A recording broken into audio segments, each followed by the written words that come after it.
Cynthia Muyunda.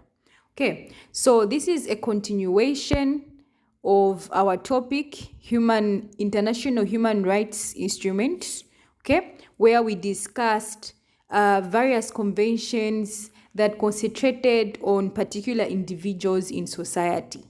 Now, this video will concentrate on children's rights in particular. All right, so before we go anywhere, we need to know who a child is. All right, we need to know who a child is. So, to begin with, a child, according to the international law, is a person under the age of 18. All right, so a child is any person who's under the age of 18 according to the international law. All right. So from there, we need to know what a right is, okay? Because we now know who a child is. Now, what is a right? So a right is a lawful claim a person expects from the society, okay? So it is a lawful claim that a person expects from what? Society. So now, to marry these two words together, children's rights, okay, we mean these are rights which are enjoyed by persons that are below the age of what? 18. So a child, according to the international law, is a person who's under the age of 18. Now, when we come to what is a right, it's just a lawful claim that a person expects from what? From society. So when we talk about children's rights, we're talking about those rights that are enjoyed by persons that are below the age of what? 18. All right. So now we go straight to the 4 principles of the United Nations on the rights of the child, UNCRC. Okay. So the 4 principles of the United Nations on the rights of the what? Of the child. So we need to understand that the United Nations Convention on the Rights of the Child was adopted by the United Nations on the 20th of November in 1989. And then it entered into force in 1990, all right? After adopting in 1989, it entered into force in 1990. And it is based on these principles that I'm about to discuss with you. It is based on 4 principles in particular. All right. So now let's begin to look at these 4 principles one after the other. So the first principle talks about non-discrimination. What do we mean by this? When we talk about non-discrimination, we are saying, or rather, it is a principle that says no child should be treated unfairly, all right, on any basis such as the language they speak, who their parents are, all right, whether their parents are poor, their parents are rich, all right. Children should also not be discriminated because of their race, because of their religion, or because of their abilities, okay? Not because a child is able to do that and that they should be liked, and then those that are not able to do whatever should be disliked. So this principle disagrees with such. Every child is equal and they're not supposed to be what? Discriminated against, despite their race, despite their language, despite who their parents are, despite their religion or their abilities. Then the second principle is a principle that emphasizes on the best interest of the child. All right. So now this one talks about the fact that all adults should do what is best for children. All right. The best interest of the child should be the primary concern for every parent, every guardian, the government, and the entire community at large. So children should be well looked after, okay? And whatever decisions are made by the government, by the parents, by the guardians, and the entire community should be that which is in the best interest of the child. Then the third principle talks about the survival and development of the child. Now, under this one, we talk about the fact that children have the right to live. All right. So the government should make sure that children survive and develop in a very healthy way. All right. So for the children to develop, they need education, they need play and leisure, they need access to information, among other things, all right, that can help them develop. So when we talk about survival and development, certain things are to be provided by the government, by their guidance, as well as people in society, in order for them to develop.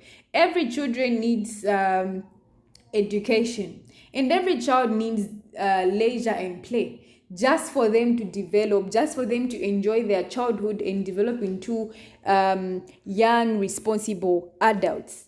Then we also have the last principle, which talks about participation. All right.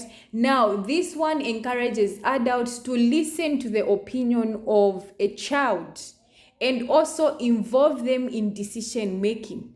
All right. Now, this does not mean giving children authority over adults, but giving them room to also contribute according to their own ability.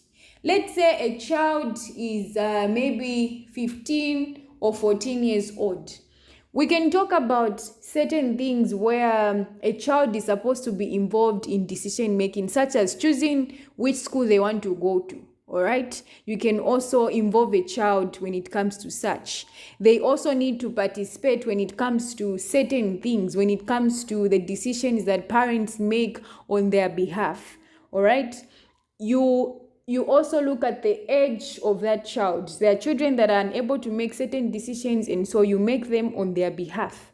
All right. But again, having looked at this participation principle, it also discourages children having authority over the adults. Adults also are supposed to have authority over the children. All right. But children are also supposed to be involved in certain issues.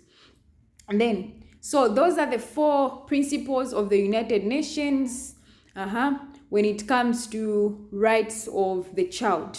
So those are the 4 principles. We now look at the provisions that this one has, that the United Nations on the rights of the child has. All right. Then later on, we'll also discuss the 2 optional protocols. All right. So the United Nations on the rights of the child is actually composed of 54 articles, all right, or 54 provisions, with only 2 optional protocols, all right. And we now look at the few articles on the rights of a child. So the first one is the right to have a name and a nationality. So this means that every child is entitled to a name, every child is entitled to nationality, and has the right to know his or her parents and be cared for. So no child should have no name, and no child should have no nationality, and no child should be left uncared for. So that is what the first article talks about. Then we go to the second. The second one talks about the freedom of thought, conscience, as well as religion. Every child is free to think and believe what they want, and be allowed to practice their religion. Okay, so if they are Muslim, they are Christian, they are supposed to be allowed to practice what they believe in, and they should be allowed to also have the ability, or rather the right to think. All right. Then, aside from that, parents have also a duty to guide their children in such matters. All right, when it comes to religious matters, as well as issues to do with freedom. Then the third article talks about the right to privacy, honor, as well as reputation. All right. So now this one talks about the protection of a child's privacy, family, home, and lawful attacks, okay, on his or her honor and reputation. All right. So a child's a child is supposed to be protected, all right. His privacy is supposed to be protected. his family, his home, and they are supposed to be protected from unlawful attacks, all right, that may come on their honor as well as their reputation. So anything that will pose danger on their privacy, on their honor and their reputation should not be done or should not be allowed to come near the child. Then the fourth one is non-separation from parents. So now this right ensures that if a child is separated from his or her parents, he or she has the right to keep contact with his or her with his or her parents. Okay, so no child should be separated from their parents. If they are separated, then they should be allowed to contact them at any time they want to. Then the fifth article talks about the right to health and health services. So children also, just like any other human beings, right, they have the right to good quality health care. Okay, it can be in the way they are saved, they are drinking water, okay, their nutritious food, as well as clean and safe environment. So they should be able to live in a clean and safe environment, as well as eat nutritious food and drink safe water, all right, as well as quality health services in case of any sickness.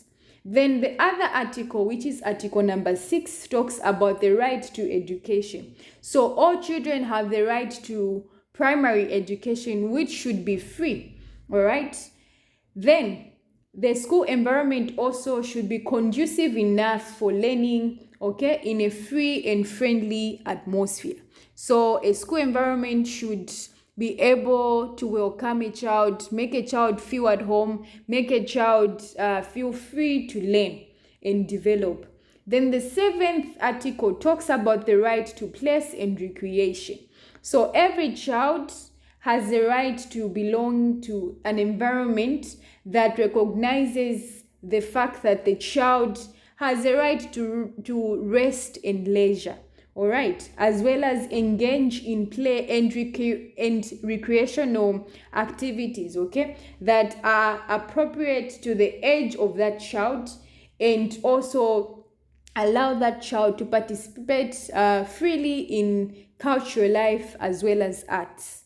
Then Article 8 talks about the protection from child labor. Now, this one emphasizes the fact that a child is to be protected from economic exploitation and also from performing any work that is likely to be harmful to that child's health or maybe physical, mental, moral, or social development.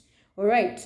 Then Article number 9 talks about the protection from sexual exploitation. So children should be protected from all forms of sexual abuse, such as defilement. All right, so they shouldn't live in environments that can expose them to such. Then Article 10 talks about children with disabilities. We know we live in societies where there are certain children that have disabilities. Now, this article emphasizes the right to provide for a disabled child, okay? Such as a disabled child should be provided with special care. They should be provided with education as well as training that can help them also develop fully, okay? That can also help them develop a full, decent life, just like any other normal child. Then the 11th article talks about parental responsibility. Now, this article gives both parents joint primary responsibility for each child. All right. So those are the 11 articles that talk about the rights that children have in society. Now we move to the 2 optional protocols. So the first optional protocol, all right, prohibits the sale of children. So the sale of children can be selling them for child prostitution as well as child pornography. So the first optional protocol prohibits such. So no child should be sold for prostitution, for child pornography, or any other reason. All right. Then aside from that, the second optional protocol prohibits the involvement of children in armed conflicts. So we have seen countries where children are forced to participate in armed conflicts. They are forced to become rebels. They are forced to involve themselves in certain wars, in certain conflicts. They become child soldiers and so on. So this second protocol prohibits the involvement of children in armed conflicts. And it also ensures that persons below the age of 18 are not compulsorily recruited into armed forces. All right. So this video has discussed the rights of a child. So we have talked about the 11 articles. We have also talked about the 4 principles as well as the 2 articles, the 2 protocols, the 2 optional protocols. So this is your tutor, Miss Cynthia Myunda. Please remember to subscribe. Okay, and please go through the video as many times as possible and go through past paper questions to prepare yourself for the exam.